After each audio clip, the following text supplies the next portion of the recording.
Thank you, Ian. In a couple of weeks, the Albuquerque metro area went from very hot and dry to very cool and wet. June was unseasonably hot. The first half of July was unseasonably dry. But how quickly things change. In fact, July just ended with above average rainfall. News 13's Caitlin McCarthy is live downtown with more on what we've seen and what we could see in August. Caitlin. Tim, dark skies and high winds dominated much of Albuquerque's west side late this afternoon, but now that it's all cleared out. From very dry to very wet, the summer monsoons made their late arrival with a vengeance. During the day Saturday and into the night, the skies opened up and poured all over Albuquerque. A half-inch of rain was collected at the Sunport on the last day of July. The deluge prompted the National Weather Service to issue a flash flood warning for parts of Bernalillo County.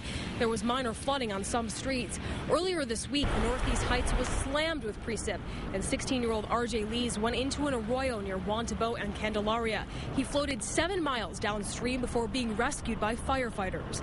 In mid-June, we talked to the National Weather Service experts about that stifling heat that hit before the first official day of summer. Temperatures were 10 to 15 degrees higher than usual.